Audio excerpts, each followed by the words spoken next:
Narito ang ilang ideya kung wala ng system update ang iyong Android phone at paano mo ito magagamit o mapapabuti base sa sitwasyon. Hello guys! Welcome to my channel. Ako si Neo Vlogs at ngayon pag-uusapan natin kung wala ng system update ang iyong Android phone at paano mo ito magagamit o mapapabuti base sa sitwasyon sa paraang madali nating maintindihan.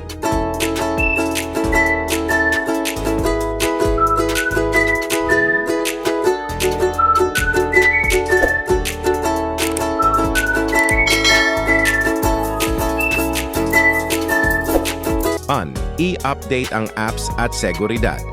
Tiyaking updated ang mga apps sa Google Play Store. Buksan ang Play Store, pumunta sa iyong profile, at piliin ang Manage Apps and Device para i-update ang lahat ng apps. I-enable ang mga seguridad na feature ng device tulad ng fingerprint, face unlock, screen lock, at Find My Device. 2. I-optimize ang performance at storage. Linisin ang cache ng apps, settings sa apps, piliin ang app, storage, clear cache, alisin ang hindi ginagamit na apps o lumang files, gamitin ang storage o isang file manager para mag-bulk delete ng maliliit na lumang videos, larawan, at cached data. Ilipat ang mga media file sa SD card kung may panlabas na storage o gumamit ng cloud storage, Google Photos, Drive, para mapababa ang limitasyon ng internal storage. C. Kontrolin ang baterya at health ng device. Tingnan ang baterya, settings, battery, para makita kung aling apps ang malakas kumonsumo. Uninstall o ilimit ang background activity ng mga ito. I-update ang mga app na kumukonsumo ng maraming baterya. Subukang gamitin ang battery saver o adaptive battery features. 4. I-customize at i-secure ang karanasan. Gumawa ng backup ng mahahalagang data, contacts, messages, photos, sa cloud o external na storage. I-enable two-factor authentication para sa mga pangunahing account. I-review ang mga nakalink na devices at account access. Protektahan ang telepono gamit ang pinakabagong available na security patches na nakalipas sa apps at OS updates, kahit hindi OS 5. update. Pumili ng alternative na update na pakinabang. Gumamit ng custom ROM o unofficial updates lamang kung maingat at may sapat na kaalaman.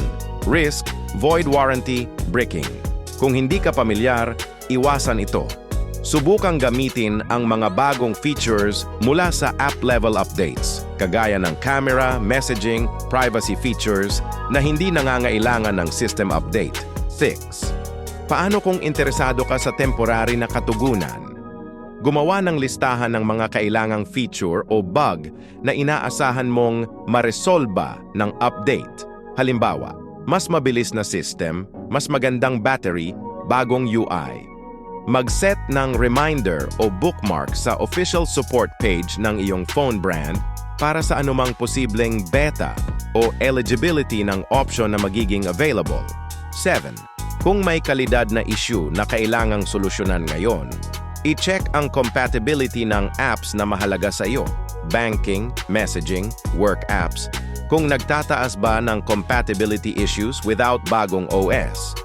Mag-test ng safe mode para i-check kung ang problema, lag, crash, battery drain, ay dahil sa isang app.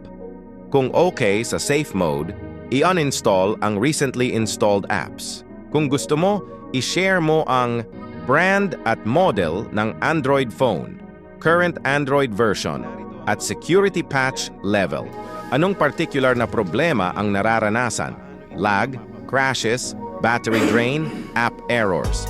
Gusto kitang tulungan na mas maayos na i-diagnose at magbigay ng step-by-step na hakbang na akma sa iyong device. Thank you for watching. If you enjoyed this, hit like and subscribe for more videos.